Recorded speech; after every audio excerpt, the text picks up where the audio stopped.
What is going on, guys? Welcome back to another episode of Max Tack Motorsports. Here again, another hot day in the Toronto area, but we're slowly inching closer to the fall season, which means we can use this right here, the 2009 Honda Civic figure 8 car that we've been building. Again, I left you guys with our battery. There she is.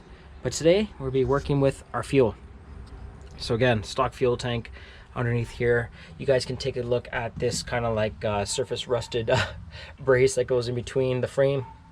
Gonna have to take that off. Obviously you can see underneath we have our plate that is the cover for our stock fuel pump, and then we also have our wiring. So yeah, just still debating if I'm going to use the stock fuel pump. If I do, I'm going to have to make some sort of fuel cell out of a boat tank or something like that. If not, I can use the fuel cell that I have, run my inline pump, and then yeah, all the wiring for that. A little different too as well. We're gonna have to run a wiring to a switch. So you guys can take a look at the windshield space there. We have to put a bar that goes from the windshield cowl up to the roof. Again, that's a safety regulation job. And then at that point we can put a switch which will connect in between our pump and the positive terminal on the battery. So yeah, lots to do today, guys, but let's get at it by taking off all this stuff right here, and then we're going to go underneath, drop the tank. Should be fairly empty, I would think. I hope so. And yeah, we'll bust the fuel cell out, take a look at everything, get our threaded rod, and go from there. So yeah, welcome to another video. Let's get to it.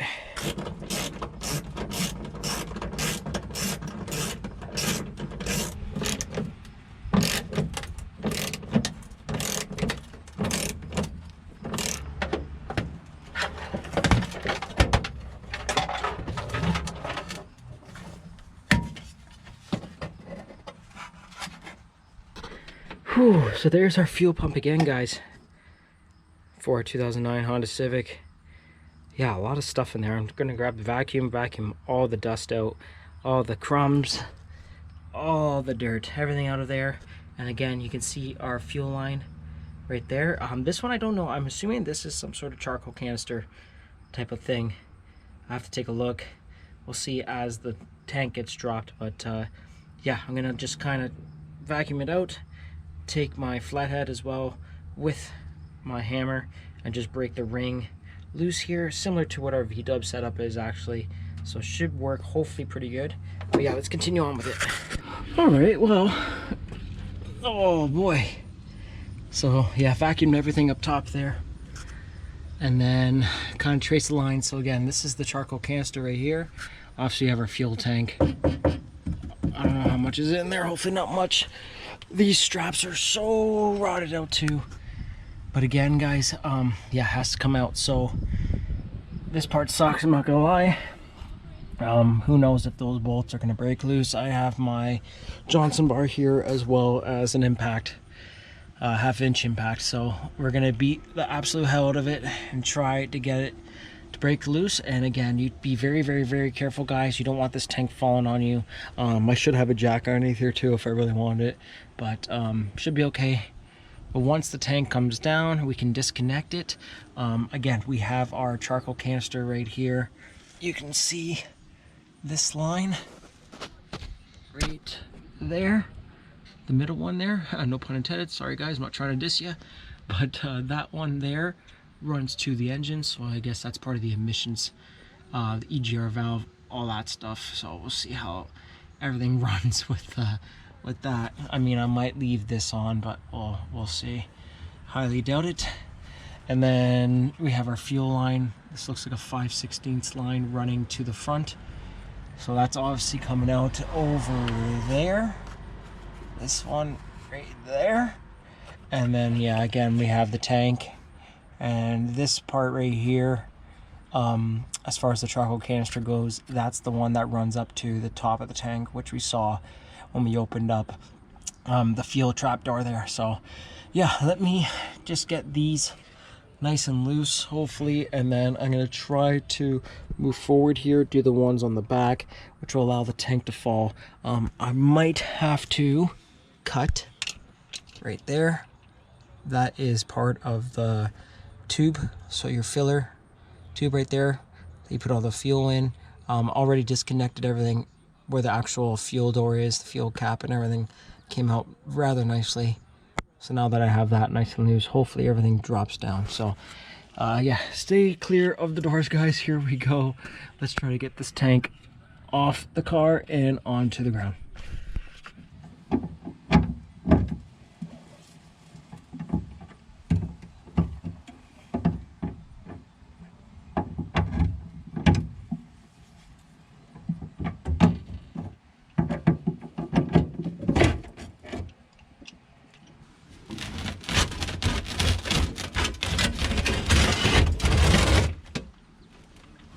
Here's our opening. So I'm gonna leave the charcoal canister in there. It should be okay. There's our supply line. Again, this is a 5/16 line, at least it looks like one. Yeah, there it is right there. So essentially what we're doing is that we're gonna put our new cell right here, and we're gonna bypass that, go through the car here, up and through the firewall like we did with our positive cable, and we're gonna come out, and there's our single line. Great, there. So this one, that's our line right there that we're gonna run to. Now again, I'm gonna have to figure out the sizing, because over here it looks like it's a 1/4 inch. Now there might be a reducer that's on the back here that goes into the fuel rail, so the rubber line there might be 5/16, but if it isn't, if it's a 1/4 inch, I've already ordered a 5/16 to 1/4 inch hose barb, which will allow me to reduce my lines down to the proper size. If it is a 5/16, then we're in luck, because I already have a barb to barb fitting that will fit, which is good. But yeah, and then we have our fuel filter we got to put in right before our pump, then the pump, then we go up into the engine bay. So what I'm gonna do now, again, I'm gonna move that tank somewhere in the shade, that way it's not sitting in the sun. There is still a fair bit amount of fuel in it. This car just came off the road not too long ago. The fuel should be pretty good still, so I'll be able to at least pump it into a jerry can and use that for either this right here, or I can toss it in my lawnmower. I mean, it is a Honda, so the same sort of aspect, but we can cover up this hole now, and then we can go grab our fuel cell, get it all set up, figure out how we're going to mount it, and then that takes care of at least the heavy stuff for our fuel setup. After that, it's a matter of just running lines and doing our wiring. So here's our fuel cell, guys. Yeah, I picked this up from the States. This is from I forgot actually what they're called, Gray Products, Gray Demo Parts or something like that. Yeah, they're in the States. Again, I used to use boat tanks all the time, but yeah, the boat tanks, they get pretty rusty inside. They don't sit properly. It's really hard sometimes to put an actual fuel pump in there from an actual car. So yeah, I ended up snagging one of these. Now you can order from many different places. Some of the places I actually forget, but you get them like this. You can get them with an actual cutout that runs like a GM pump. If you want to run a GM motor, Ford motor, you can pretty much run anything off a fuel pump. You'd be surprised how many things actually work. But yeah, this is our setup right here. And again, I already made a bracket for this thing a couple years ago. You can see our holes here, and you kind of get the picture already. I mean, I might try to switch it around. I think that's the supply section, and this is the return.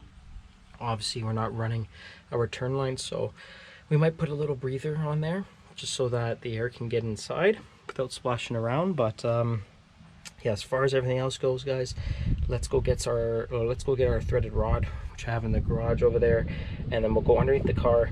Same thing what we did with the battery. We're going to drill our holes, run our threaded rod up from the bottom, make sure everything's nice and tight, and then our tank will be mounted, and then that will allow us to start running our pump as well as our lines.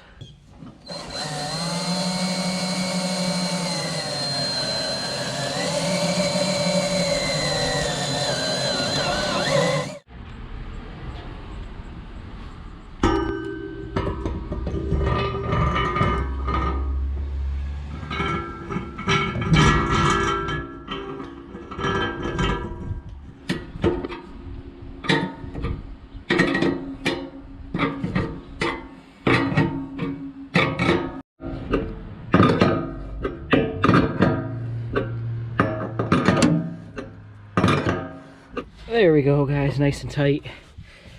Used a couple hockey pucks actually down here. Never done that before. These things are usually used for body mounts that guys use to either raise the front of the car up, replace some old bushings and whatnot. But yeah, we're gonna use them here. Again, it allows a little bit more kind of play when it comes to the body being hit.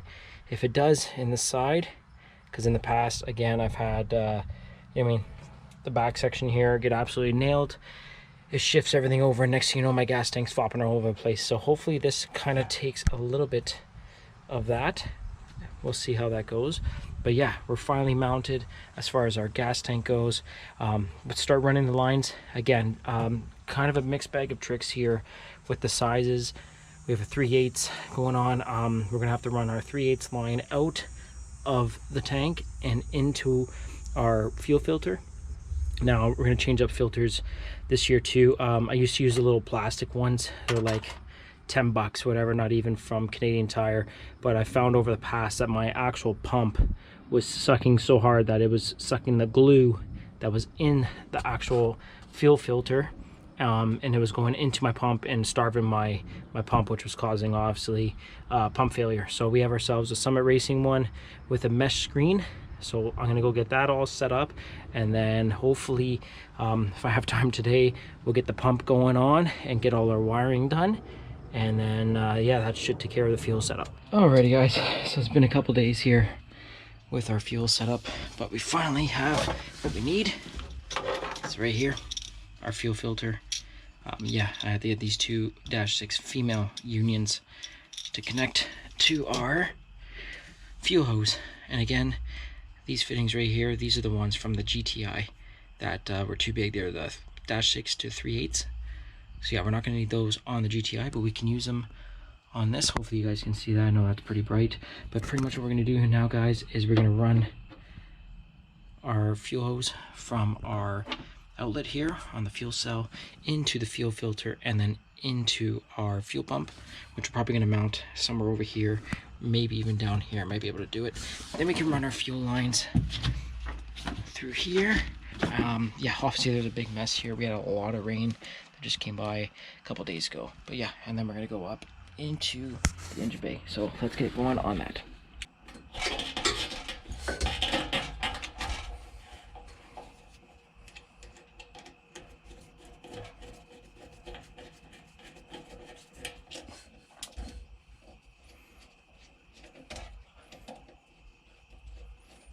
So right here, guys, just have to shorten this up just a little bit, and then yeah, we're going from 3/8 plus the -6 in between to a 5/16, just because this is a 5/16 pump, and then we're gonna run this 5/16 again through the firewall to our fuel rail, which I think is a 1/4 inch, which I have this little kind of adapter fitting right here. If not, again, I'm not too worried about it. I have tons of fittings, 5/16 to 5/16, 3/8 to 5/16, all that stuff. So just gonna kind of trim all this up.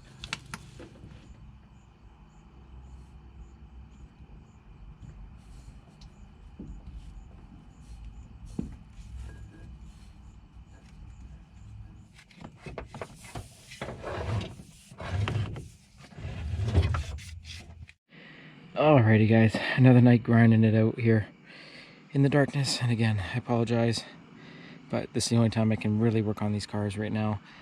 Yeah, here is our fuel line, again, coming through our little firewall patch, all the way through there to our little setup. But yeah, so what I have to do now, again, there is the fuel rail right there, which I think is a 1/4 inch. I looked at the actual line, I cut it right there, you can kind of see it right there, but there's some nylon kind of insulation on there as well. Yeah, I'm not going to be able to work that out with the barb fitting, so what I'm gonna have to do is find the time right here to put this little guy on to reduce it again down to a 1/4 inch. Yeah, I'm gonna try to do that tomorrow in the daylight again so you guys can see it, but hopefully once we do that, we'll be able to kind of trace our line back, zip tie it, kind of protect it again, especially in here where the rest of the HVAC system is. We kind of want to make sure that that stays away from any sharp edges, especially the plastic, and then around the battery. I'll probably zip tie it to the wiring harness that's beside the shifter here. So it's the next day here, guys, and again, I just want to show you guys everything in the daylight while we can. There's our fuel filter going into our pump, so we're going to self-tap that into this little frame. Should be okay. We also have our wires. That's where the wires are going to go, just on the other side of that board. And again, we're going to go through here. We're going to zip tie the actual fuel line into a safe route.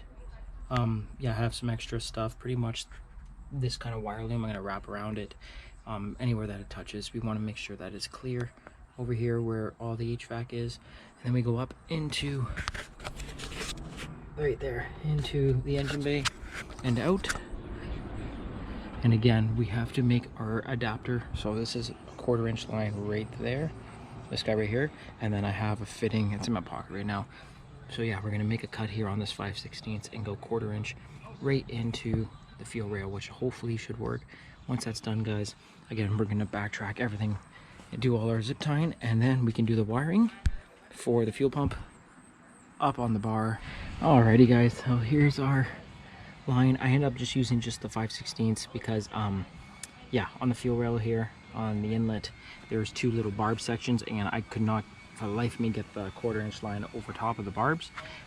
So yeah, I'd rather have the 5/16 line going over the barbs, and then I just yeah, double clamped it. We'll find out the hard way. At least I know the exhaust is over there, so if this thing does burst, hopefully everything just goes down on the intake side. But yeah, so what we're gonna start doing now again is I got some of this stuff right here, especially underneath this window tray. We're gonna cover it all up and trace it all back, so I'm gonna start doing that.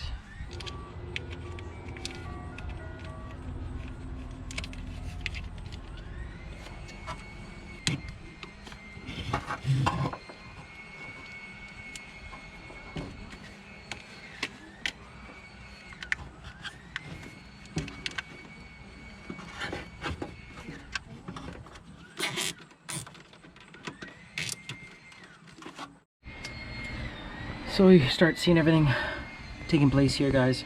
Again, this is going to be the car mat that we're going to use to cover the battery. I still got to cut the holes in it, as well as actually put the battery mount. But you can see everything's going to go underneath as far as wiring. And then we have our fuel line here. Again, I usually cut the tails off these, but they do lead to a sharp edge. And with all the running around and bouncing around in these cars, I don't need anything getting cut. So I'm going to leave that like that.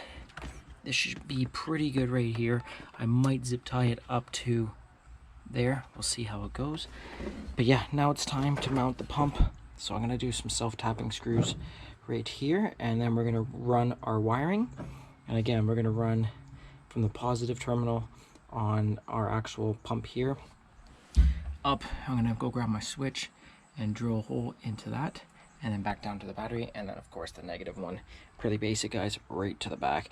Don't gotta worry about a fuse, any of that stuff. We're just gonna run straight power to it, and hopefully it should all work out. It has in the past, but we'll see how it goes.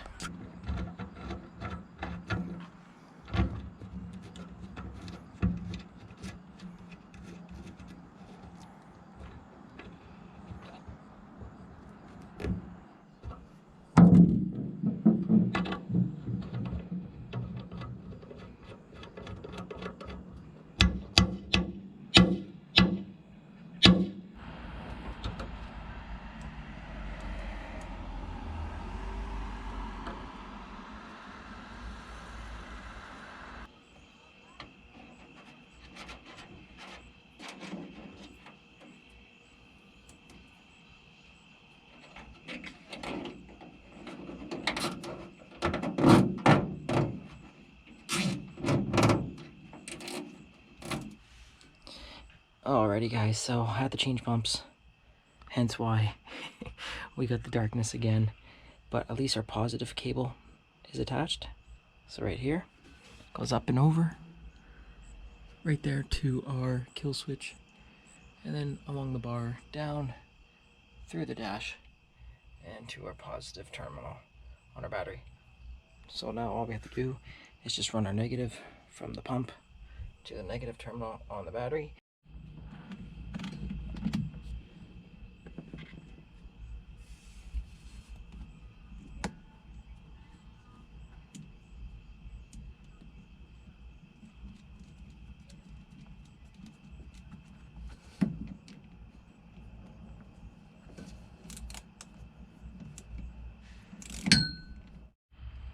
There we go. There's our negative. Oh man, I spilled so much gas in here, as you guys can see. Yeah, definitely hurting the lungs right now. But again, that's our fuel system, guys. I will show you guys tomorrow in the daytime. We'll test it out. Hopefully everything works. But again, like always, stay tuned for the next clip. And I'll see you guys there.